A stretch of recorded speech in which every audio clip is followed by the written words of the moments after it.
Social manner, কোথায় কি করতে হয়, কিভাবে কি করতে হয় আমরা এগুলো জানি না।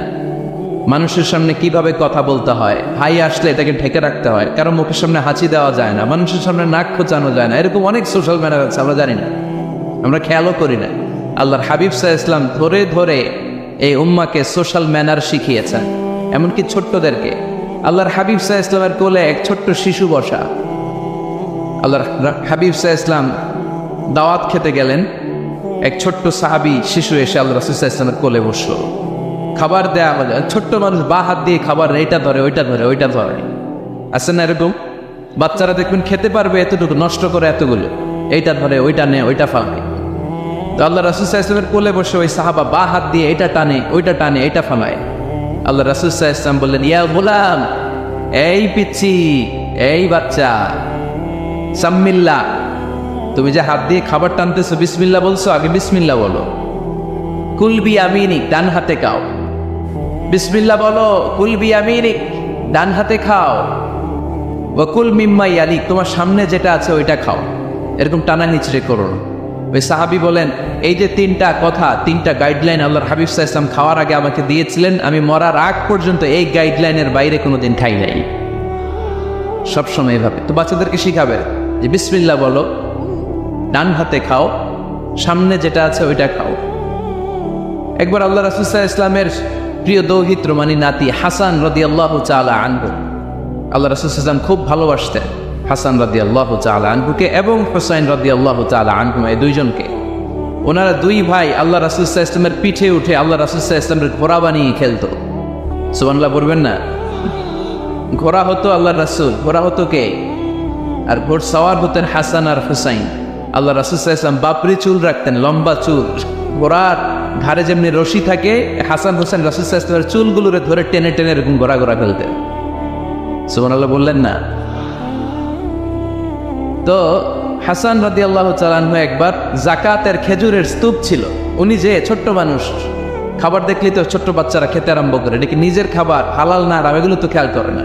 তো হাসান রাদিয়াল্লাহু তাআলা আনহু যাকাতের খেজুর নিয়ে খেতে আরম্ভ করলেন। আল্লাহ রাসূল সাল্লাল্লাহু আলাইহি ওয়াসাল্লাম এসে ওনার গলায় চেপে ধরলেন, চেপে জোর করে মুখ থেকে টেনে খেজুর বের করলেন আর বললেন, আন ইন্না লা নাকুলু সাদাকা, হাসান তুমি জানো না আমরা হাশিমি খানদানের লোক, আমরা আলে মুহাম্মদ, আমার বংশের কেউ কোনোদিন তার গলা দিয়ে যাকাতের কোনো সম্পদ ঢোকাতে পারবে না। খবরদার হাসান, খবরদার নাতি, ফেলে দাও।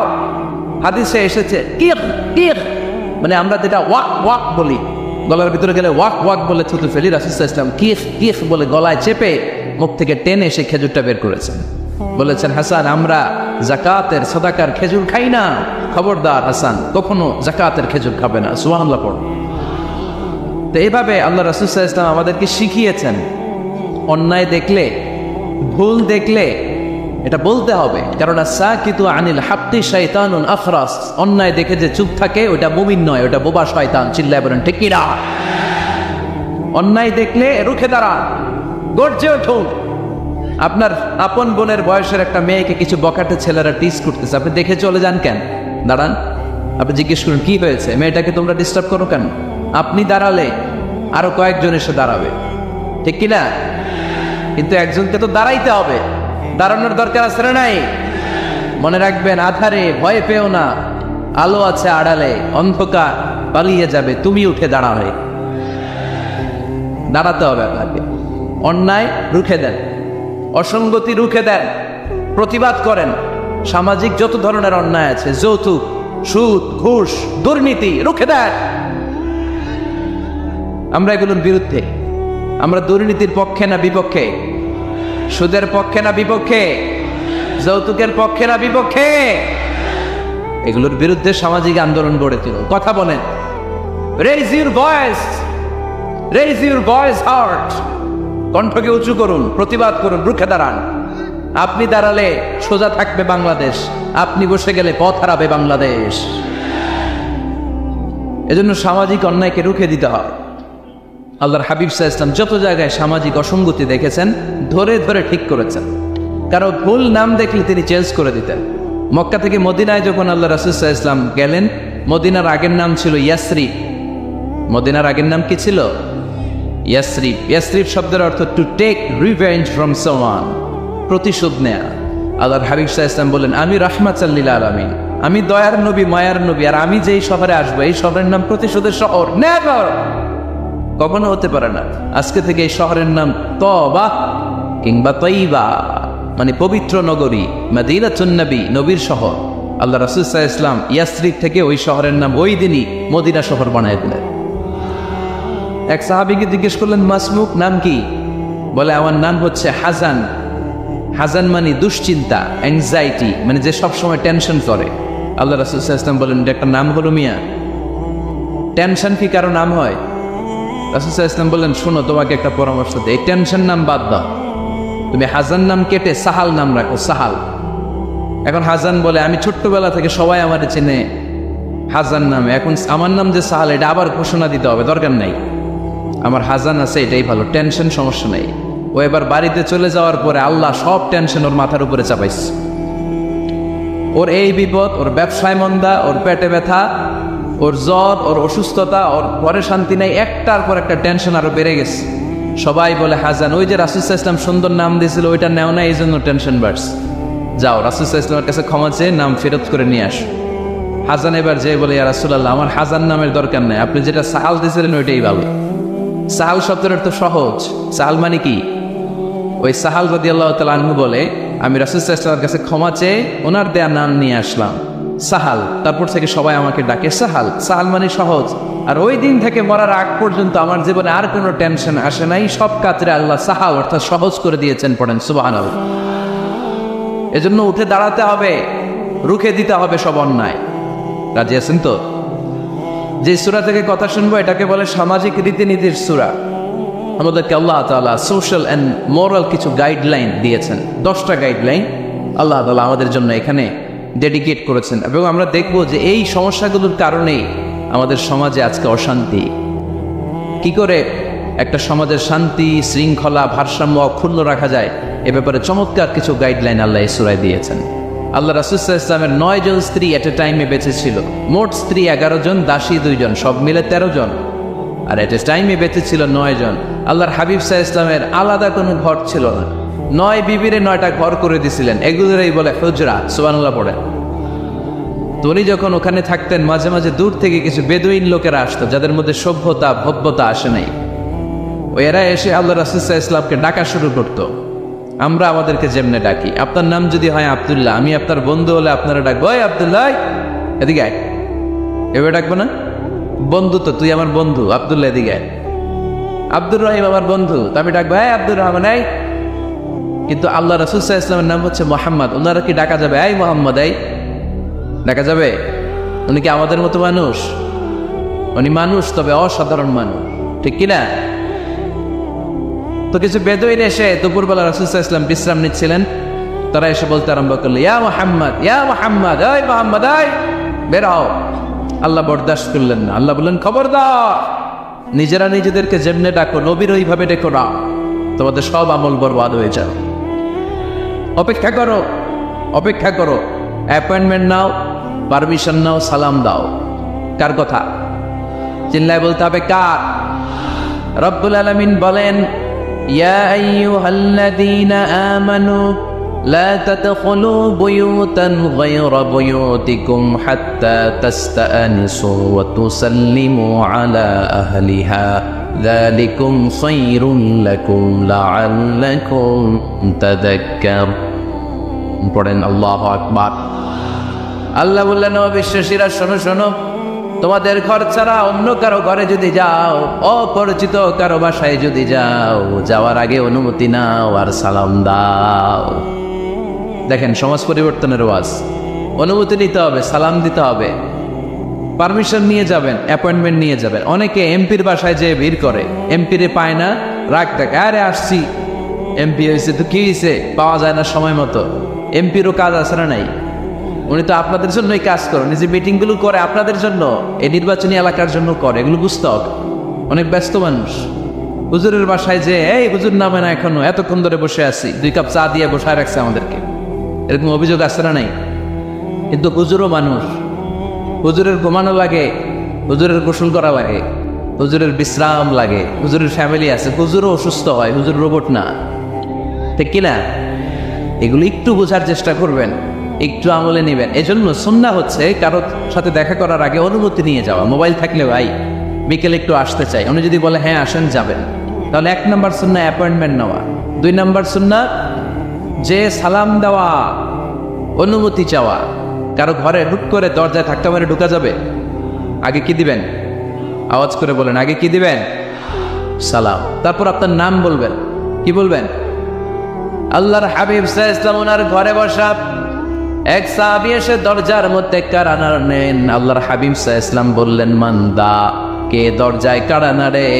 সাহাবী বললেন, আনা, আমি। বিশ্বনবী বললেন, মান আনতা, তুমি কে? সাহাবী কয়, আনা আনা। আরে নবী, আমি। রাসূল সাল্লাল্লাহু আলাইহি ওয়াসাল্লাম, কিসের আনা আনা? নাম বলো মিয়া। আনা কান্নাহু কারিহা। রাসূল সাল্লাল্লাহু আলাইহি ওয়াসাল্লাম ওর কথাটাই রিপিট করলেন। রাসূল সাল্লাল্লাহু আলাইহি ওয়াসাল্লাম জিজ্ঞেস করলেন, কে? বলে, আমি। আরে তুমি কে? সাহাবী বলে, হুজুর আমি। আল্লাহ রাসূল বলে, আমি। এটা কোনো নাম হইল? নাম বলো। আল্লাহ রাসূল সাল্লাল্লাহু আলাইহি ওয়াসাল্লাম রেগে গিয়ে 2 বার বললেন, আমি। তা আমি বললেন না, আবার নামটা বলবেন। আমি কোনো নাম হইল? তো সাহাবী বললেন, আমি। রাসূল সাল্লাল্লাহু আলাইহি ওয়াসাল্লাম বললেন, না, আমি তোমার নাম না, তোমার নাম বলবে। তাহলে কারোর সাথে দেখা করতে গেলে প্রথম কাজ হচ্ছে অ্যাপয়েন্টমেন্ট নেওয়া, 2 নাম্বার অনুমতি চাওয়া, দরজায় নক করে সালাম দেওয়া, আর নাম বলা। রাজি আছেন? অনুমতি ছাড়া কারো ঘরে ঢুকবেন না। এটা কি আপনাদের মনে থাকবে? এক সাহাবী বললেন, ইয়া রাসূলুল্লাহ, ইয়া হাবিবাল্লাহ, আমার ঘরে কেউ নাই, শুধু আমি থাকি আর আমার আম্মা থাকে। আস্তাযিনু আলা উম্মি, আমার মায়ের ঘরে যেতেও কি আমার অনুমতি লাগবে নাকি? আল্লাহর হাবিব বললেন, তুহিব্বু আন তারাহা উরিয়ানা, তুমি কি চাও নাকি তোমার মাকে তুমি উলঙ্গ দেখবে? সাহাবী বললেন, না, কশিন কালেও আমার মারে আমি উলঙ্গ দেখতে চাই না। আল্লাহর হাবিব সাল্লাল্লাহু আলাইহি ওয়াসাল্লাম বললেন, ইদান ইস্তাযিন আলাইহা, তাহলে তোমার মার ঘরে ঢোকার আগেও অনুমতি নিয়ে ঢুকবা। মায়ের ঘরে ঢোকার আগে অনুমতি নিয়ে ঢুকবা। সাহাবী বলে, আনা খাদিমুহা, রাসূল সাল্লাল্লাহু আলাইহি ওয়াসাল্লাম, আমি ছাড়া ওনার কেউ নাই, আমি তো ওনার খেদমত করি, আমার মার ঘরে ঢোকার আগে অনুমতি নেওয়া লাগবে? আল্লাহ রাসূল সাল্লাল্লাহু আলাইহি ওয়াসাল্লাম বললেন, হ্যাঁ, তোমার মায়ের ঘরে ঢোকার আগেও অনুমতি নেওয়া লাগবে। তাহলে মার ঘরে ঢোকার আগে যদি অনুমতি লাগে, বোনের ঘরে ঢোকার আগে তোর অনুমতির দরকার নেই? হ্যাঁ?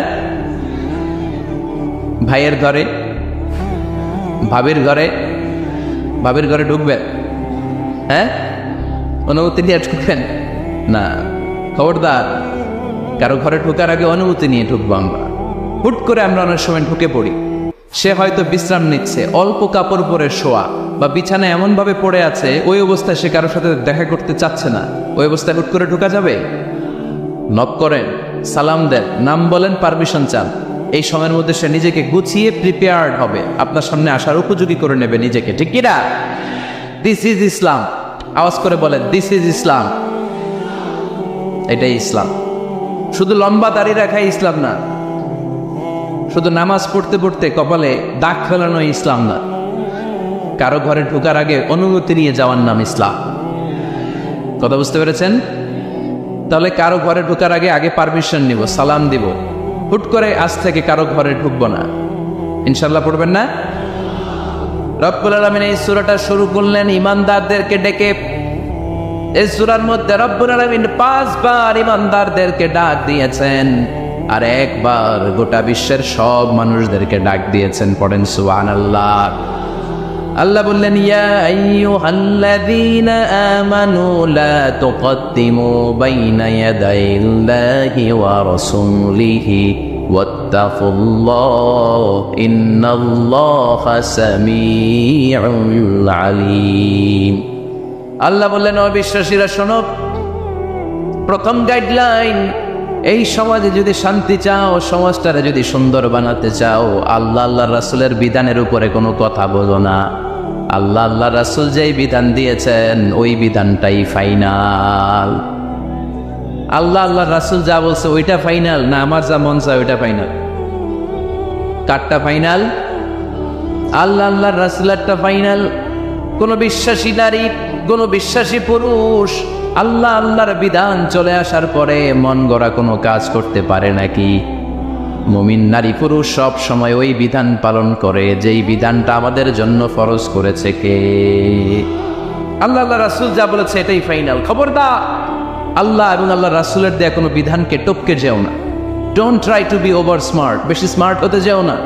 যতটুকু ইসলাম দিয়েছে ওইটার মধ্যেই থাকো। ইসলামের চেয়ে বেশি স্মার্ট কোনো কিছু হতে পারে? ইসলামের চাইতে কোনো কিছু বেশি মডার্ন হতে পারে? আল্লাহর দেয়া, আল্লাহ রাসূলের দেয়া কোনো আইনের চেয়ে কোনো স্মার্ট আইন পৃথিবীবাসী বানাতে পারে?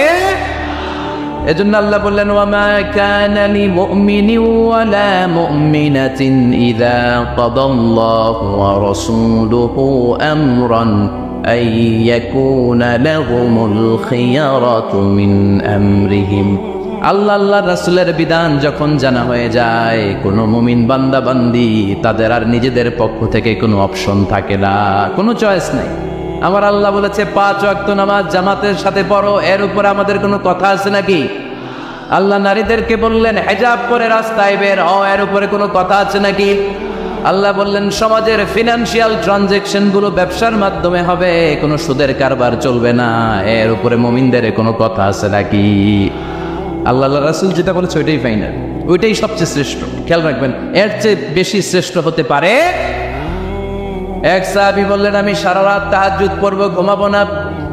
এক সাহাবী বলল আমি আর স্ত্রীদের কাছে যাব না। আরেক সাহাবী বলল সারা বছর আমি রোজা রাখবো, আমি কোনোদিন রোজা ভাঙবো না। আল্লাহ রাসূল সাল্লাল্লাহু আলাইহি ওয়াসাল্লাম রেগে গেলেন, কারণ আল্লাহ রাসূল সাল্লাল্লাহু আলাইহি ওয়াসাল্লাম কি এগুলো শিখাইছেন আমাদেরকে? সারা রাত তাহাজ্জুদ এগুলো শিখাইছে? সারা বছর রোজা শিখাইছে? স্ত্রীদের থেকে আলাদা দূরে দূরে থাকা এগুলো শিখাইছে? রাসূল সাল্লাল্লাহু আলাইহি ওয়াসাল্লাম রেগে গেলেন।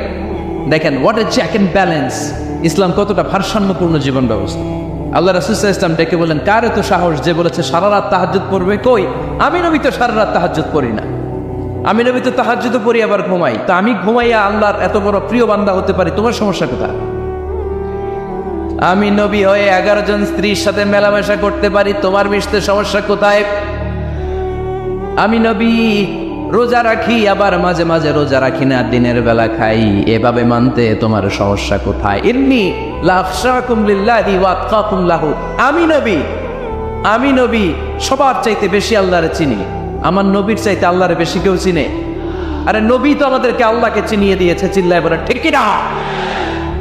আমার নবীর চাইতে কেউ বেশি বুজুর্গ হতে পারবে না, আমার রাসূলের চাইতে কেউ বেশি আল্লাহওয়ালা হতে পারবে? তার মানে রাসূল যতটুকু শিখিয়েছে অতটুকুই শ্রেষ্ঠ। এটা টপকিয়ে এটার উপর দিয়ে অ্যাডভান্স হয়ে সামনে যাওয়া যাবে? বেশি বোঝা যাবে না, খবরদার। রাসূল যেটা শিখিয়েছেন অতটুকুর মধ্যে থাকতে হবে, তাহলে কল্যাণ আর বরকত দিবে কে? মাগরিবের ফরজ নামাজ কয় রাকাত? তো কেউ যদি বলে আমি অনেক বড় আল্লাহর ওলি, আমি 5 রাকাত পড়বো সব বেশির জন্য, হ্যাঁ কি কয় হবে না? 5 রাকাত তো সেজদা কয়েকটা বেশি আছে, এটার মধ্যে রুকু কয়েকটা বেশি, কষ্টও বেশি, হবে? কথা কয় না, হবে? রমাদানের 30 দিন রোজা রাখা ফরজ, আপনি যদি বলেন না রমজানে না রেখে এটা আমি শাবান, জুলকাদ, জুলহাজ 3 মাস টানা 90 দিন রেখে দিব, বেশি রাখবো আমি, হবে? কারণ বেশি বুঝছে। কারণ কি?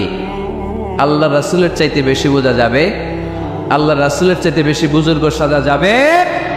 খবরদার, নেভার বি অ্যাডভান্সড ফ্রম আল্লাহ এন্ড হিজ রাসূল। আল্লাহ এবং আল্লাহ রাসূলের চাইতে আমরা অ্যাডভান্স হব না। আল্লাহ রাসূল যা দিয়েছেন ওইটাই ফাইনাল। ওইটা কি ফাইনাল? আওয়াজ করে বলেন ওইটা কি? তাহলে সামাজিক সুখ সম্প্রীতির প্রধান মাধ্যম হচ্ছে আল্লাহ রাসূল যা বলেছে এটাই আমরা মানব, এর উপর আমরা কোনো কথা বলতে চাই? এরপর আল্লাহ ইমানদারদেরকে আবার ডাক দিলেন, বললেন ইয়া আইয়ুহাল্লাযীনা আমানু লা তারফাউ আসওয়াতাকুম ফাওকা সাওতিন নবী, ও বিশ্বাসীরা খবরদার, আমার নবীর কণ্ঠের চাইতে তোমাদের কণ্ঠ বড় করো না। ঘোষণাটা কার? কারণ সাহাবারা আল্লাহ রাসূল সাল্লাল্লাহু আলাইহি ওয়াসাল্লামের চারদিকে এরকম ঘিরে বসে থাকতো। এজন্য সাহাবাদেরকে উদ্দেশ্য করে আল্লাহ বললেন, আমার নবীর গলার সাউন্ড যতটুকু তোমাদের সাউন্ড থাকবে অতটুকু বা অতটুকুর চেয়ে কম, এর চেয়ে বড় হওয়া যাবে তাহলে বেয়াদবি হয়ে যাবে। তাহলে কি হয়ে যাবে?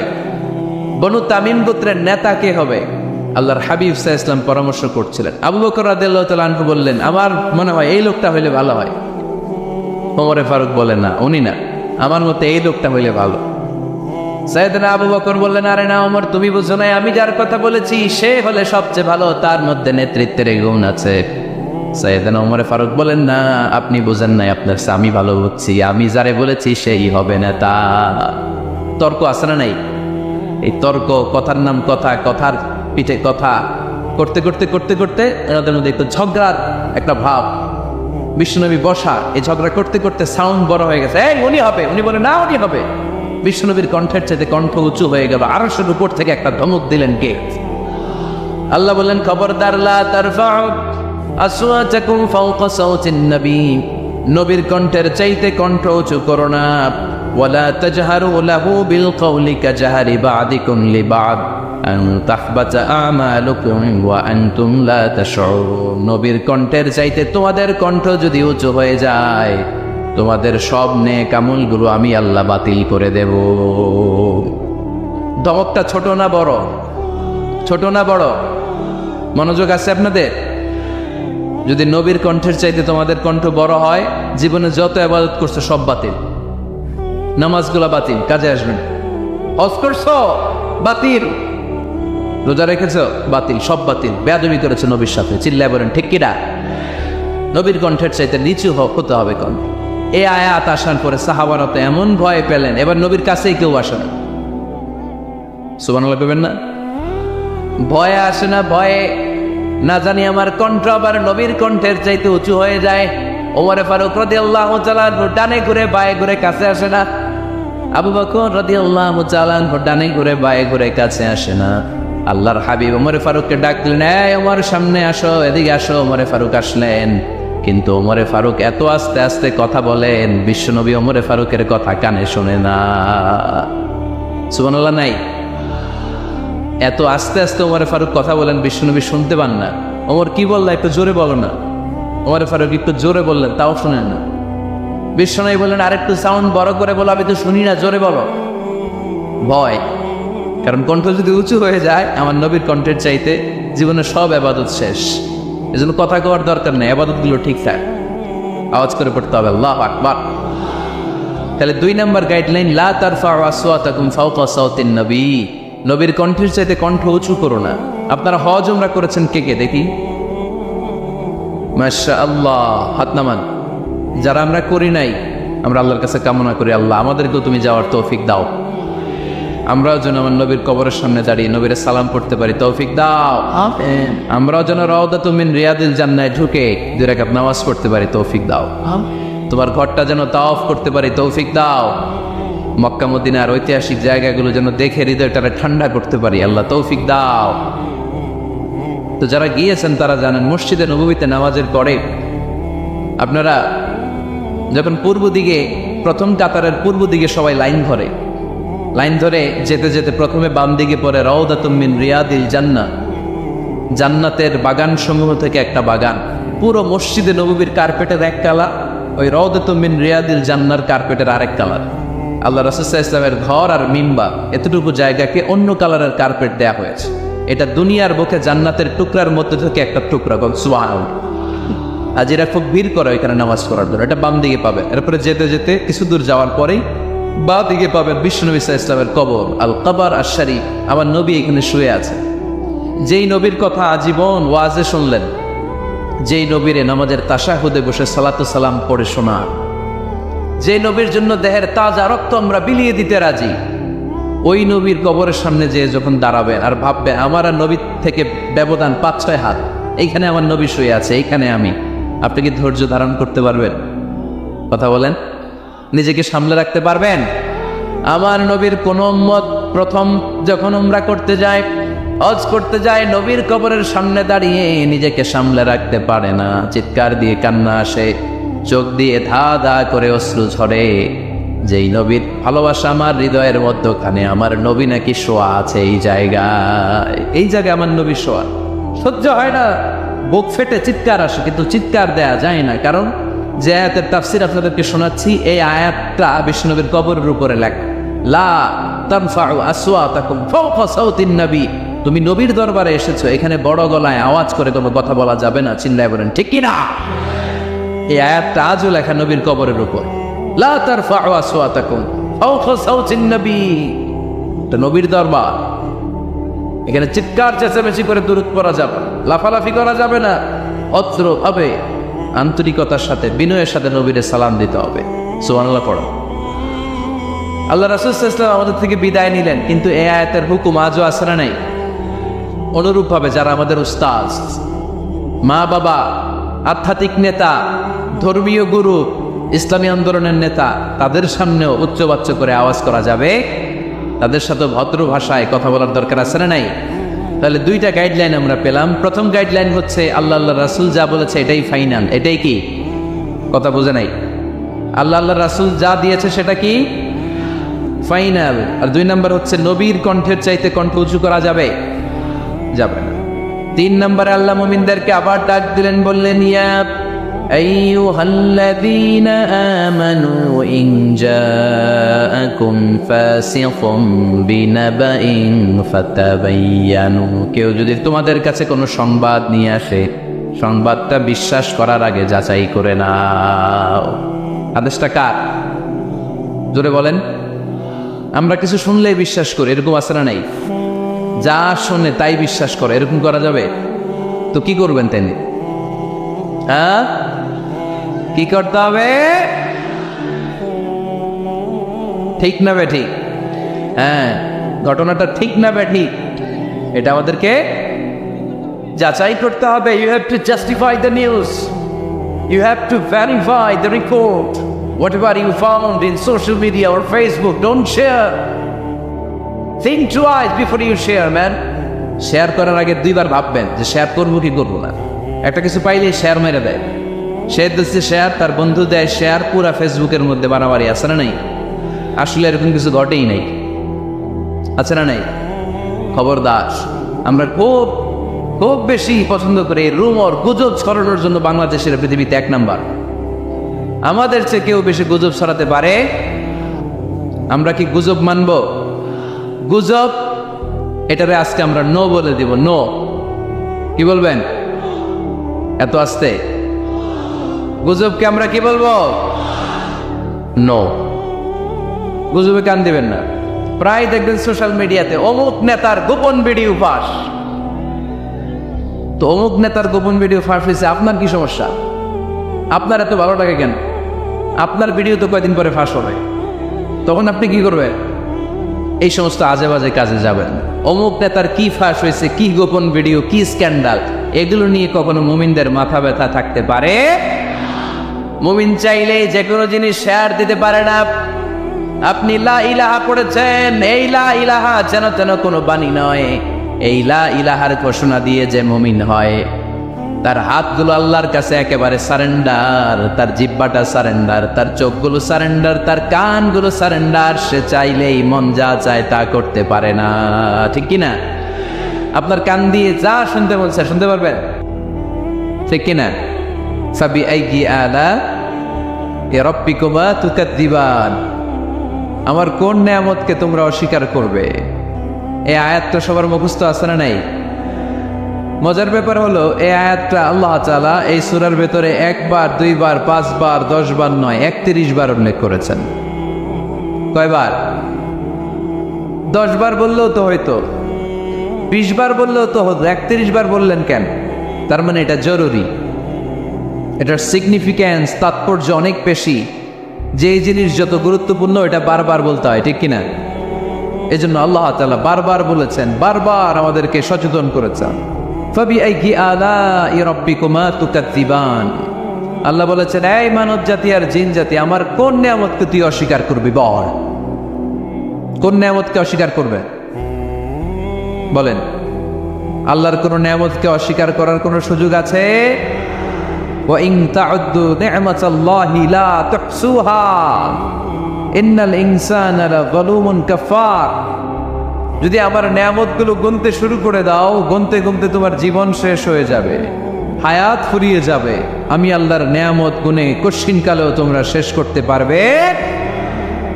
সাগরের জল যদি কালি হয়ে যায়, গাছের পাতা যদি খাতা হয়ে যায়, সাগরের জল নামক কালি দিয়ে গাছের পাতা নামক খাতার উপরে যদি আল্লাহর প্রশংসা লিখতে শুরু করে দেন, আল্লাহ বলে গাছের পাতাও ফুরিয়ে যাবে, সাগরের জলও ফুরিয়ে যাবে, কিন্তু আমার প্রশংসা করে তোমরা শেষ করতে পারবে না। এজন্য আল্লাহর প্রশংসা করতে হবে বেশি বেশি নাকি কম কম? কম কম না বেশি বেশি? ফাবিআইয়ি আলা'i রাব্বিকুমা তুকাযযিবান, আমার কোন নিয়ামতকে তোরা অস্বীকার করবি বল? O mankind and jinnkind, which of my mercy and blessings you wanna deny? আমার কোন নিয়ামতকে অস্বীকার করবি? অস্বীকার করার সুযোগ আছে? নাই। আল্লাহর হাবিব সাল্লাল্লাহু আলাইহি ওয়াসাল্লাম এই সূরাটাকে বড্ড পছন্দ করতেন। সাহাবাদেরকে একবার তিনি এই সূরাটা তেলাওয়াত করে শোনালেন। সাহাবারা চুপচাপ, ঠিক যেমন এখন আপনারা চুপচাপ। আল্লাহর হাবিব বললেন, ও সাহাবারা, তোমরা তো এই সূরা শুনে চুপ করে বসে আছো, কিন্তু তায়েফের ময়দানে জিনদের কাছে এই সূরাটা আমি তেলাওয়াত করেছিলাম, তারা কিন্তু চুপচাপ বসে থাকে নাই। যতবার আমি ফাবিআইয়ি আলাኢ রাব্বিকুমা তুকাযযিবান পড়েছি, এই আয়াতের বিপরীতে তারা উত্তর দিয়েছে, কারণ এই আয়াতটা একটা প্রশ্ন। It's a question from your Lord to mankind and jinnkind. এটা আল্লাহর পক্ষ থেকে মানব জাতি এবং জিন জাতির কাছে রেখে দেওয়া একটা প্রশ্ন। ফাবিআইয়ি আলাኢ রাব্বিকুমা তুকাযযিবান, আমার কোন নিয়ামতকে অস্বীকার করবি তুই? আল্লাহর কোন নিয়ামত অস্বীকার করার কোনো ক্ষমতা আমাদের আছে? নাই, অসম্ভব। এজন্য এটা একটা প্রশ্ন। আল্লাহর হাবিব বললেন, ও আমার প্রাণের সাহাবারা, তোমাদের সামনে যখন সূরা আর রহমান তেলাওয়াত করলাম তোমরা চুপচাপ, কিন্তু তায়েফের ময়দানে যখন জিনদের কাছে তেলাওয়াত করেছি তখন তারা চুপচাপ থাকে নাই। যতবার আমি ফাবিআইয়ি আলাই রাব্বিকুমা তুকাযযিবান তেলাওয়াত করেছি, প্রত্যেকটা আয়াত শেষে এই প্রশ্নের উত্তর তারা দিয়েছে। সুবহানাল্লাহ পড়েন। যতবার এই আয়াতটা পড়েছি প্রত্যেকবার এই আয়াত শেষে তারা প্রশ্নের উত্তর দিয়েছে। তারা প্রত্যেকবার বলেছে, লা বিশাইইন মিন নিআমিকা রাব্বানা নুকাযযিবু ফালাকাল হামদু। আল্লাহ, তোমার কোনো নেয়ামত অস্বীকার করার কোনো সুযোগ নাই, সব প্রশংসার মালিক তুমি। আবার যখন এই আয়াতটা আমি পড়েছি আবার উত্তর দিয়েছে, আবার আমি পড়েছি আবার উত্তর দিয়েছে। এরকম একবার নয়, দুইবার নয়, 5 বার নয়, 10 বার নয়, 31 বার এই আয়াতটা তেলাওয়াতের পর পর জিনেরা এই আয়াতের উত্তর আমার সামনে দিয়েছে। সুবহানাল্লাহ পড়েন। লা বিশাইইন মিন নিআমিকা রাব্বানা নুকাযযিবু ফালাকাল হামদু। We cannot deny any of your mercy and blessings. All praises to you. All praises to you. সব ক্ষমতার মালিক একজন, চিল্লায় বলতে হবে, তিনি কে? তিনি হচ্ছেন আল্লাহ। সূরাতু আর রহমান, সূরার নাম কি? আরো জোরে বলেন। কোরআনের 55 নম্বর সূরা এটা। কত নম্বর? আয়াত আছে 78টা। কয়টা? সূরাটা মাক্কি সূরা। কি সূরা? এবার প্রশ্ন করি, উত্তর দেন। এই সূরাটা কোরআনের কততম সূরা? 55। আয়াত কয়টা? 78টা। মাক্কি না মাদানী? মাশাআল্লাহ, এই তো আপনারা উত্তর করতে পেরেছেন। এই সূরাটার একটা চমৎকার নাম আছে। বাইহাকী শরীফে আল্লাহর হাবিব সাল্লাল্লাহু আলাইহি ওয়াসাল্লাম ইরশাদ করেন, ইন্না লিকুল্লি শাইইন আরুস ওয়া আরুসুল কুরআনি সূরাতু আর রহমান। আল্লাহর হাবিব বললেন, সবার জন্য একজন নববধূ আছে, কোরআনেরও একটা নববধূ আছে। কোরআনের নববধূর নাম হচ্ছে সূরা আর রহমান। আওয়াজ করে সুবহানাল্লাহ বলতে পারলেন না? নববধূ বুঝেন তো? হ্যাঁ, নতুন বউ। নববধূ মানে কি? আল্লাহর হাবিব বললেন, ইন্না লিকুল্লি শাইইন আরুস ওয়া আরুসুল কুরআনি সূরাতু আর রহমান। সবার জন্য একটা নববধূ আছে, কোরআনেরও একটা নববধূ আছে। কোরআনের নববধূর নাম সূরা আর রহমান। নববধূ যেমনি বাসর রাতে হাতে পায়ে আলতা মেখে, বেনারসি শাড়ি পরে, লিপস্টিক দিয়ে, খোপায় ফুল দিয়ে, জুয়েলারি পরে, অর্নামেন্টস পরে, মেকআপ করে, পার্লারিং করে তার স্বামীর জন্য ওই রাতে সে নিজেকে উজাড় করে সাজায়, ঠিক কিনা? ঠিক তেমনি আল্লাহ তাআলা এই দুনিয়াতে আমাদেরকে কি কি নিয়ামত দিয়েছেন, আবার কি কি নিয়ামত জান্নাতে গেলে দিবেন, তার সব কিছু বর্ণনা করে এই সূরাটাকে তিনি উজাড় করে সাজিয়েছেন। সূরাটার নাম কি? আরো জোরে বলেন, কি নাম? আর রহমান। একটা দুর্বল বর্ণনায় এসেছে, দুর্বল বর্ণনায়, যে আল্লাহ তাআলা, স্বয়ং আল্লাহ তাআলা জান্নাতে জান্নাতীদেরকে এই সূরা আর রহমানটা নিজ কণ্ঠে তেলাওয়াত করে শোনাবেন। আমরা আল্লাহর কণ্ঠের তেলাওয়াত শুনতে চাই কি চাই না? আল্লাহর তেলাওয়াত কি আমাদের মতো তেলাওয়াত? আল্লাহ দেখতে কি আমাদের মতো? লাইসা কামিসলিহি শাই, তার মতো কেউ নাই। তার মতো কেউ আছে? তার মতো কেউ নাই, তিনি তার মতো। তিনি কার মতো? তিনি তার মতো। লাইসা কামিসলিহি শাই। জান্নাতীরা যখন জান্নাতে ঢুকবে, আল্লাহ তাআলা প্রশ্ন করবেন, ও জান্নাতীরা, এই কোরআনে যত নাজ নেয়ামতের বর্ণনা দিয়েছিলাম তার সবগুলো কি তোমরা পাই টু পাই বুঝে পেয়েছো? জান্নাতীরা বলবে পেয়েছি। হঠাৎ এক জান্নাতি হাত তুলে বলবে, আল্লাহ একটা জিনিস তো পাই নাই। সবাই বলে পাইছি, তুমি পাও নাই। কি পাও নাই? কয় আমনেরই তো পাই নাই। সুবহানাল্লাহ পড়বেন না? আপনাকেই তো পাই নাই। সব দেখলাম, সব খাইলাম, সব দেখলাম, কিন্তু আপনারা তো দেখলাম না। আল্লাহ তাআলা তখন বিশাল জান্নাতের এক কনফারেন্স রুমে সবাইকে বসিয়ে আল্লাহর দিদার মানুষকে দেখাবেন। আল্লাহ তাআলা তার গোপন সৌন্দর্যকে সেদিন জান্নাতীদের সামনে প্রকাশ করে দিবেন। আল্লাহর হাবিব বসবেন ওই কনফারেন্স রুমে সবার সামনে। আল্লাহর হাবিবের পেছনে বসবে অন্যান্য নবীরা, তারপরে সোহাদা, সালেহীন, আউলিয়া সবাই বসবে। ওই জান্নাতের কনফারেন্স রুমে আমরাও যেন বসার জায়গায় পাই, আল্লাহ তুমি তৌফিক দিয়ে দিও। আল্লাহ তাআলা অনেকগুলো নূরের পর্দার পেছন থেকে নূরের ঝলকানি মারবেন। ওই ঝলকানি এক মুহূর্তের জন্য দিবেন। এক মুহূর্ত। কয় মুহূর্ত? 70,000 নূরের পর্দার কথা বলা হয়, এই বর্ণনাটাও দুর্বল। পর্দা আছে কিন্তু কয় হাজার জানে কে? আল্লাহ। ওই পর্দা সরিয়ে আল্লাহ তাআলা সৌন্দর্যের বা নূরের ঝলকানির এক আলোক ছোটা জান্নাতীদের সামনে তুলে ধরবেন এক মুহূর্তের জন্য। কয় মুহূর্ত?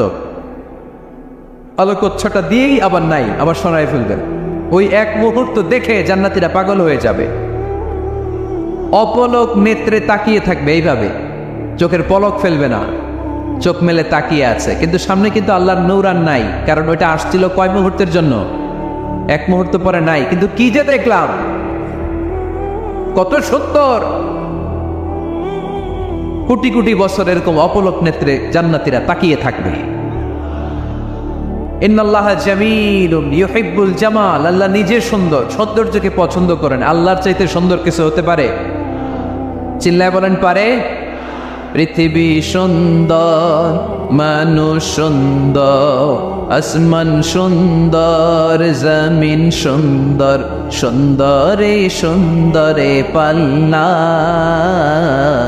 জানি না কত সুন্দর তুমি আল্লাহ, জানি না কত সুন্দর তুমি আল্লাহ। সুবহানাল্লাহ পড়ে। আল্লাহ তাআলা তার সৌন্দর্যকে সেদিন জান্নাতীদের সামনে তুলে ধরবেন। এই সূরাটা নাজিলের একটা ব্যাকগ্রাউন্ড আছে। আল্লাহর হাবিব সাল্লাল্লাহু আলাইহি সাল্লাম মক্কার জমিনে কাফিরদেরকে দাওয়াত দিতে লাগলেন, আল্লাহর ইবাদত করো, আল্লাহর জিকির করো, আল্লাহর প্রশংসা করো। এরকম দাওয়াত দিতে দিতে কিছুদিন পরে বিষ্ণু সাল্লাল্লাহু আলাইহি ওয়াসাল্লাম বলতে শুরু করলেন, রহমানের ইবাদত করো, রহমানের জিকির করো, রহমানের পায়ে সিজদায় লুটিয়ে পড়ো। তখন কাফেররা প্রশ্ন শুরু করে দিল, মুহাম্মদ এতদিন বলতা আল্লাহ, এখন কইতেছো রহমানের কথা, আসলে কোনটা? আল্লাহরে তো আমরা চিনি, রহমানরে তো আমরা চিনি না। আল্লাহর দাওয়াত দিচ্ছ, আল্লাহর কোনো গান গাইছো, আল্লাহকে আমরা চিনি জানি, কিন্তু রহমানটা আবার কে? সে আবার কবে আসলো, কোত্থেকে আসলো, কবে থেকে আছে, কতদিন থাকবে? রহমানরে তো আমরা চিনি না। ওরা রহমান চিনে না। এজন্য আল্লাহ তাআলা রহমানকে চিনায় দেওয়ার জন্য আর রহমান নামে একটা সূরাই নাজিল করে দিলেন। وَإِذَا قِيلَ لَهُمُ اسْجُدُوا لِلرَّحْمَنِ قَالُوا وَمَا الرَّحْمَنُ। যখন তাদেরকে বিশ্বনবী বললেন রহমানের পায়ে সিজদা দাও, রহমানের জন্য সিজদায় লুটিয়ে পড়ো, ক্বালু ওয়ামার রহমান, তারা বলল রহমানটা আবার কে? রহমান কে? আল্লাহ চিনি, রহমানরে তো চিনি না। এখন রহমানকে এটা চিনানোর দরকার আছে না নাই? রহমানকে এটা চিনানোর জন্য আল্লাহ তাআলা আর রহমান নামে কোরআনে একটা সূরা নাজিল করলেন। চিল্লায় পড়েন আল্লাহু আকবার। কাফেরদেরকে জানানোর জন্য রব্বুল আলামিন সূরাত আর রহমান নাজিল করলেন আর বললেন, আর রহমান আল্লামাল কুরআন খালাকাল ইনসান আল্লামাহুল বায়ান। দয়াময় রহমান শেখালেন কোরআন, বানালেন ইনসান, শেখালেন বায়ান। দয়াময় রহমান শেখালেন কোরআন, বানালেন ইনসান শেখালেন বায়ান, দয়াময় রহমান শেখালেন কোরআন। বানালেন ইনসান শেখালেন বায়ান, দয়াময় রহমান শেখালেন কোরআন। বানালেন ইনসান শেখালেন বায়ান। আল্লাহু আকবার। আল্লাহ বলেন রহমান রে চিনো না? আর রহমান আল্লামাল কোরআন, খলাকাল ইনসান আল্লামাহুল বায়ান। আমি হলাম রহমান, আমি দয়াময়, আমি মেহেরবান। আমার দয়ার কোনো শেষ নাই, আমার মায়ার কোনো শেষ নাই। আমার দয়া ভালোবাসা ছাড়া এই পৃথিবীতে কোনো কিছু হওয়া সম্ভব। ওয়াসিআত রাহমাতি কুল্লা শাই, সব জায়গায় আমার আল্লাহর রহমত আছে না নাই? আল্লাহর রহমত ছাড়া এক ফোঁটা বৃষ্টি আকাশ থেকে জমিনে ঝরে, আল্লাহর রহমত ছাড়া একটা গাছের পাতা মাটিতে পড়ে, আল্লাহর রহমত ছাড়া একটা শ্বাস আমরা ভেতরে ঢুকাতে পারি। আল্লাহর রহমত ছাড়া পৃথিবীতে কিচ্ছু সম্ভব না। চিল্লায় বলেন ঠিক কি না? আমার আল্লাহর দয়া ভালোবাসা যে কত বেশি আমরা জানি না, আমরা জানি না। আরশের বুকে আল্লাহ বিশাল সাইনবোর্ডে লিখে রেখেছেন সাবাকাত রাহমাতি গাদাবি, সাবাকাত রাহমাতি গাদাবি। এর মানে হচ্ছে আমার রাগের উপরে আমার দয়া বিজয় লাভ করেছে। সাবাকাত রাহমাতি গাদাবি, আমার রাগও আছে, আল্লাহর রাগ আছে না? আমার দয়াও আছে, আল্লাহর দয়া আছে না? আল্লাহ বললেন আমার রাগও আছে, আবার আমার দয়াও আছে। তবে জেনে রেখো আমার রাগের চেয়ে দয়া বেশি। আল্লাহর কোনটা বেশি? দয়া বেশি। আমাদের পাপ অন্যায় যত বড় হোক, মনে রাখবেন আল্লাহর দয়া তার চাইতেও বড়। নাকি ছোট? আপনি যত বড় পাপ করেন না কেন, আমাদের জন্য আল্লাহর পক্ষ থেকে দয়া আছে না নাই? বনি ইসরায়েলের এক লোক সিরিয়াল কিলার ছিল, খালি মার্ডার করতো, সিরিয়াল মার্ডার। একটা, দুইটা, তিনটা, 10টা, 5টা করতে করতে করতে করতে 99টা মার্ডার করেছে। কয়টা? এলাকায় আছে নাকি এরকম কেউ? 99টা মার্ডার। কল্পনা করা যায়? 99 জন মানুষকে সে নিজ হাতে হত্যা করেছে। 99 মার্ডার করার পরে তার মনে ভয় আসলো, হায়রে না জানি আল্লাহ আমার সাথে কেমন আচরণ করে আখিরাতে। আমার তওবা আছে কিনা কপালে জানি না, আমার তো ক্ষমা নাই, কি করব আমি? তো সে লোকজনদেরকে জিজ্ঞেস করলো আমার ক্ষমা আছে কিনা, এটা কে বলতে পারবে? আমাকে আল্লাহ মাফ করবে কিনা? তারা সবাই বললো এই এলাকায় এক আল্লাহর ওলি আছে, তার কাছে যাও। সে আল্লাহর ওলির কাছে যেয়ে বলে, ও আল্লাহর ওলি, আমি 99টা হত্যা করেছি, 99টা মার্ডার, আমার কপালে ক্ষমা আছে কিনা তুমি একটু বলো। আল্লাহর ওলি কই, কি বললা? 99টা মার্ডার? হায় হায় সর্বনাশ, তোর কোনো ক্ষমা নাই। এবার যে মার্ডার করছে কয় আমার যেহেতু ক্ষমা নাই, তোরে বাঁচায় রেখে লাভ কি, তোরেও দিলাম শেষ করে। এবার সেঞ্চুরি করে ফেলাইছে। কথা বুঝতেছেন? আমার যেহেতু ক্ষমা নাই, তো তোরে বাঁচায় রেখে কি লাভ, তোরেও শেষ করে দিলাম। এবার সেঞ্চুরি। সেঞ্চুরি করার পরেও ভয় আসে না নাই অন্তরে? অন্তরে তো আল্লাহর ভয়। কই যাবে? খুঁজতে লাগলো কে সমাধান দিতে পারবে। একজন বললো ওই এলাকায় একজন বড় আলেম আছে, ওই আলেমের কাছে যাও। সে আলেমের কাছে যেয়ে বলে, আলেম, আমি 99টা হত্যা করেছি, এখন আমার বড্ড ভয় হয়, আল্লাহ আমারে মাফ করবে কিনা, তুমি একটু আমারে বলো। আলেম বলে, তোমার গুনাহ যত বড়ই হোক, আমার আল্লাহর দয়া তার চাইতেও বড়। তুমি কি পাপ করেছো, কি অন্যায় করেছো তুমি? তুমি জানো না আমার রব কত মেহেরবান, তিনি কত দয়ালু, তিনি ভালোবাসার আধার, তিনি করুণার আধার। তোমার পাপ অন্যায় যদি হয় খালের পানির সমান, বিলের পানির সমান, আমার আল্লাহর দয়া সাগরের পানির সমান। তোমার পাপ আর অন্যায় যদি হয় পাহাড়ের সমান, আমার আল্লাহর ভালোবাসার দয়া হচ্ছে আকাশের সমান। তুমি যদি তওবার মতো তওবা করতে পারো, ক্ষমার মতো ক্ষমা চাইতে পারো, চোখের পানি ছেড়ে, চোখের পানির বড় দাম, চোখের পানির মধ্যে বিশাল কারিশমা, এটা আল্লাহ খুব পছন্দ করে। 2 ফোঁটা পানি আল্লাহ পছন্দ করে। এক, জেহাদের ময়দানে শহীদের গা বেয়ে ঝরে পড়া রক্তের ফোঁটা। 2 হচ্ছে অনুতপ্ত বান্দার চোখের পানির ফোঁটা। বান্দা যখন অনুতপ্ত হয়ে চোখের পানি ছেড়ে কাঁদে, তার চোখের পানি চোখবে, নাকের ডগাবে, মাটিতে পড়ার আগেই ওই অনুতপ্ত বান্দার সব গুনাহ আল্লাহ মাফ করে দেয়। সে জিজ্ঞেস করলো আমার ক্ষমা আছে কিনা? আলেম বলে আছে, ক্ষমা আছে।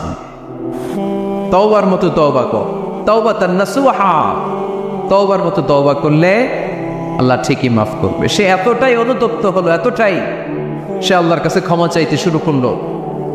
আলেম পরামর্শ দিল, তুমি যে এলাকায় থাকো এলাকাটা ভালো না, এলাকাটা ছাড়ো, এখানে সব ডাকাতদের এলাকা, তুমি একটা ভালো এলাকায় যাও, ওখানে যে তওবা করে ভালো মানুষ হয়ে যাও।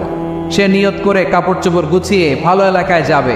ঘর থেকে বেরোয়ার সাথে সাথেই মালাকুল মউত চলে আসছে, তার রুহু কবজ করে ফেলছে। এখন রুহু কে নিয়ে যাবে? ফাজাত মালাইকাতুর রাহমা ওয়া মালাইকাতুল আযাব, রহমতের ফেরেশতারাও আসছে, আযাবের ফেরেশতারাও আসছে। রহমতের ফেরেশতারা বলে না না, সে তওবার নিয়ত করেছে, যদিও তওবা করতে পারে নাই, যদিও ভালো এলাকায় যেতে পারে নাই, তওবার নিয়ত করেছে, অনুতপ্ত হয়েছে, ক্ষমা চাওয়ার চিন্তা করেছে, আমরা তার রুহু নিয়ে ইল্লিনে রেখে দেব।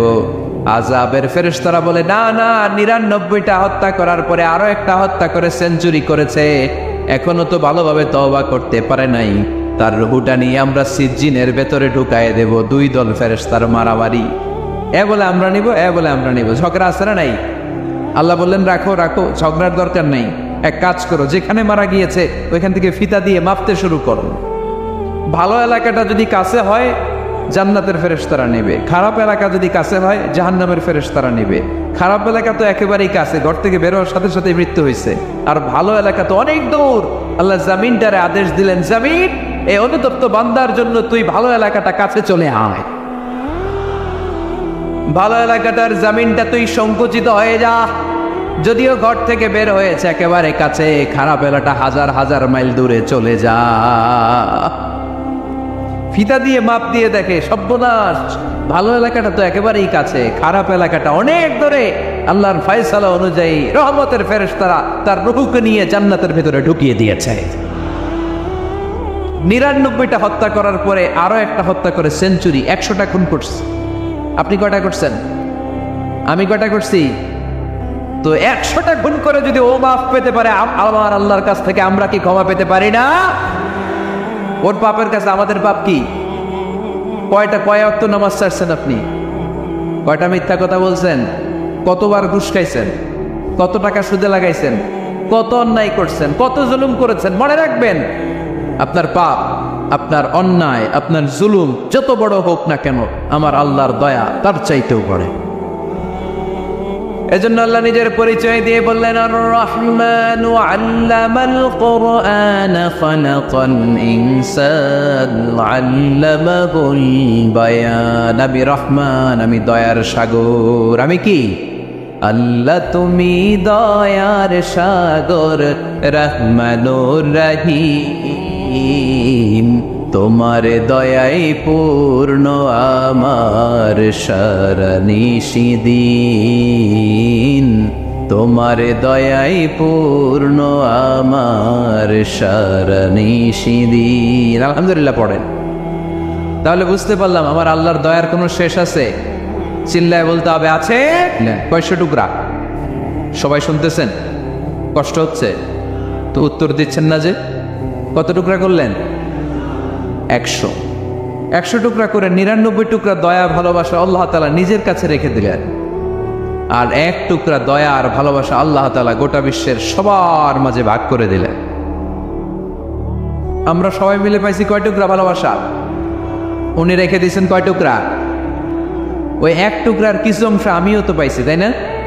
আপনি পেয়েছেন, আমরা সবাই পেয়েছি, গোটা বিশ্বের সবাই, আদম আলাইহিস সালাম থেকে শুরু করে কিয়ামত পর্যন্ত যারা আসবে, এসেছিল এবং এখন আছে, সবাই মিলে কয় টুকরা? ওনার কাছে কয় টুকরা? কিন্তু এই এক টুকরা যে আমরা সবাই ভাগে যুগে পাইলাম, আমাদের ভালোবাসার নমুনা দেখছেন? একজন আর একজনের ভালোবেসে বলে আত্মহত্যা করে ফেলে, আছে না নাই? আছে না? সালমান শাহ মারা গেছে, এই দেশের কয়েকটা মেয়ে গলায় রশি দিয়ে আত্মহত্যা করছে, শুনছেন? অমুক সেলিব্রিটির কি হয়েছে, ছাদ থেকে লাফ দিয়ে পরে মাথা ফাটাই ফেলছে।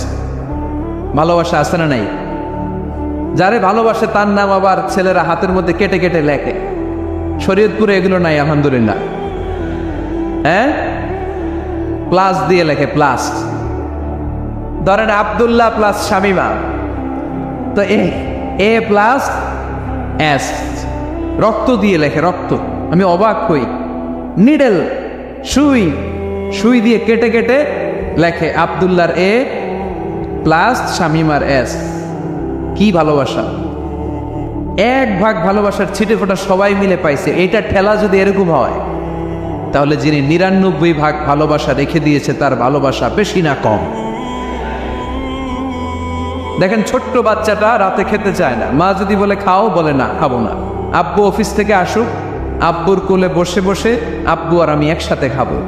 এই ছোট্ট বাচ্চাটা কিছু বোঝে না, কিন্তু তারপরও তার বাবার জন্য ভালোবাসা তার হৃদয়ে ঢুকাই দিছে কে?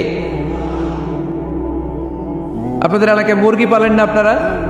মুরগি যখন বাচ্চা নিয়ে হাঁটে, দেখবেন মুরগি ছানা ধরা যায় না। ধরতে গেলে মা মুরগিটা কি করে? কামড় দিতে আসে। এই ছোট্ট বাচ্চাগুলোর জন্য মা মুরগিটার হৃদয়ের ভিতরে ভালোবাসা ঢুকাই দিল কে? আহা, আমি পত্রিকাতে এমনও দেখেছি, বন্যায় এক মা পানি খেতে খেতে খেতে খেতে খেতে খেতে মরে গিয়েছে, কিন্তু শিশুটাকে একটা বালতির মধ্যে চাপিয়ে মাথায় তুলে ধরে রেখেছে। মা পানি খেতে খেতে নিজের জীবনকে বিলিয়ে দিয়েছে, কিন্তু বাচ্চাটা মরে নাই। বাচ্চার জন্য কি ভালোবাসা! এই ছোট্ট বাচ্চার জন্য মায়ের হৃদয়ে জান স্যাক্রিফাইসের মতো এই ভালোবাসা ঢুকাই দিল কে? আমাদের প্রতিদিনই ভালোবাসা, সকালে ভালোবাসা, বিকেলে ভালোবাসা, সন্ধ্যায় ভালোবাসা, শীতকালে ভালোবাসা, গ্রীষ্মকালে ভালোবাসা। আমাদের ইসলামে শুধু ভালোবাসাবাসি, ঠিক কিনা? রাসূল আমার ভালোবাসা, রাসূল আমার আলো আশা, রাসূল আমার প্রেম বিরহের মূল আলোচনা, রাসূল আমার কাজে কর্মের অনুপ্রেরণা। চিল্লায় পড়েন আল্লাহু আকবার। আমাদের ভালোবাসার কোনো কমতি আছে? 24 ঘন্টা আমাদের ভালোবাসা আছে না নেই? 365 দিন আমাদের ভালোবাসা আছে না নেই? এই জন্য আলাদা করে আমাদের কোনো দিন লাগে না বিশ্ব ভালোবাসা দিবস দরকার হয় না। যারা মাকে দেখতে পারে না, বাবারে দেখতে পারে না, এরা একদিনের জন্য মা বাবাকে উইশ করতে যায়, আর নাম দিছে বিশ্ব মা দিবস, বিশ্ব বাবা দিবস। কিছুদিন আগে দেখলাম বিশ্ব ডিম দিবস। কি দিবস? আমি কি মিথ্যা বললাম? ছিল একটা বিশ্ব ডিম দিবস। কিছুদিন পরে বানাবে বিশ্ব বাঁশ দিবস, যে যারে বাঁশ দিতে পারে। এরপর একটা বানাইছে শুনলাম বিশ্ব চিন্তা দিবস। তো এটা কি দিবস? কয় এই দিন আমরা সবাই মিলে চিন্তা করি যে আসলে আমাদের কি চিন্তা করা দরকার, আছে না নাই? তো এই যে ওরা বিশ্ব মা দিবস, international mother day, international father day, মা দিবস, বাবা দিবস বছরে একবার ওল্ড হোমে রেখে আসে, বৃদ্ধাশ্রমে। যেহেতু সারা বছর বৃদ্ধাশ্রমে, বছরে একদিনও যদি মারে স্মরণ না করি কেমন হয়? তো একদিন ওই মা দিবসে মারে একটা কার্ড দিয়ে উইশ করে আসে, কিছু টাকা দিয়ে আসে। ওদের তো মা বাবার প্রতি দয়া নাই, শ্রদ্ধা নাই, ভালোবাসা নাই, এজন্য ঘটা করে ওদের দিবস পালন করা লাগে। আমাদের 24 ঘন্টা 365 দিনই ভালোবাসা, তাই এই দিবস ফিবসের আমাদের দরকার নাই। চিল্লায় বলেন ঠিক কিনা? জন্মের পর থেকেই তো আমাদের ভালোবাসা, মৃত্যু পর্যন্ত ভালোবাসা, আমৃত্যু ভালোবাসা। এই জন্য বিশ্ব ভালোবাসা দিবস, এটা ইসলাম কখনো সাপোর্ট করে না। ভালোবাসার কেন্দ্রবিন্দু একজন, চিল্লায় বলতে হবে তিনি কে? 100 টুকরা করে আমাদেরকে দিয়েছেন কয় টুকরা? উনি রেখেছেন কয় টুকরা? দেখেন, এক টুকরা ঠেলায় বিশ্ব ভালোবাসা দিবস আমরা পালন করি। ভালোবাসার গান, ভালোবাসার নাটক, ভালোবাসার ফিল্ম, ভালোবাসার কবিতা, অভাব নাই। কত ভালোবাসার স্টোরি আপনারা জানেন, এত ভালোবাসা। কিন্তু সবাই মিলে ভালোবাসার এক অংশ আমরা ভাগে যোগে পেয়েছি। এক অংশের নমুনা যদি এমন হয়, 99 টুকরা ভালোবাসা যিনি রেখে দিয়েছেন নিজের মধ্যে, তার ভালোবাসা বেশি না কম? চিল্লায় বলেন বেশি না কম? এজন্য আমরা আল্লাহর ভালোবাসার ভিখারি, আমরা আল্লাহ তাআলার রহমতের ভিখারি। আল্লাহর রহমত ছাড়া কেউ কোনোদিন জান্নাতে যেতে পারবে? কোনোদিন নিজের আমল নিয়ে বড়াই করবেন না। আপনার কি ভাবেন যে আপনার আমল দিয়ে আপনি জান্নাতে যাবেন? শরীয়তপুরের আজকের এই প্যান্ডেলে যারা বসে আছেন, কার এরকম ভরসা আছে যে হুজুর আমি এত আমল করেছি, আমার আমলের বদৌলতে আমি জান্নাতে ঢুকবো? কে কে আছেন দেখি আল্লাহর ওলি? আছে এরকম কোন আল্লাহর ওলি? হ্যাঁ, আছে? নাই। আল্লাহর হাবিব বললেন, আল্লাহর রহমত ছাড়া, ভালোবাসা ছাড়া কেউ কোনোদিন জান্নাতে ঢুকতে পারবে? আম্মা জান আয়েশা বললেন, ইয়া রাসূলুল্লাহ, আপনিও না? আল্লাহর হাবিব বললেন, না, আমিও না, তবে আল্লাহর রহমত আর দয়া সেদিন আমাকে ঘিরে রাখবে। মান নুকিশা উযিবা, যার হিসাব আল্লাহ সেদিন চাইবেন সে ধরা খেয়ে যাবে। সব সময় আল্লাহর কাছে এই দোয়াটা যেন আমরা করি, আল্লাহ কিয়ামতের দিন তুমি আমার হিসাব নিও না, আল্লাহ তুমি আমার বিচার বসিও না, আল্লাহ তুমি দয়া করে আমারে মাফ করে দিও। আল্লাহ যার বিচার করবেন ও জাহান্নামে যাবে, আর যার বিচার করবেন না সে জান্নাতে যাবে। আল্লাহ যদি বিচার করে আর পাই টু পাই হিসাব নেয়, নামাজ পড়লি না কেন, রোজা রাখলি না কেন, মিথ্যা বললি কেন, খাদ্যে ভেজাল দিলি কেন, মাছে ফরমালিন দিলি কেন, যৌতুক খাইলি কেন, ঘুষ খাইলি কেন, উল্টাপাল্টা করলি কেন, জিনা করলি কেন, একটার পর একটা প্রশ্ন বানে যদি সেই ভয়ঙ্কর দিনে আল্লাহ আমাদেরকে জর্জরিত করে, আমাদের কোনো উত্তর আছে? সেদিন আমাদের বাঁচার কোনো উপায় আছে?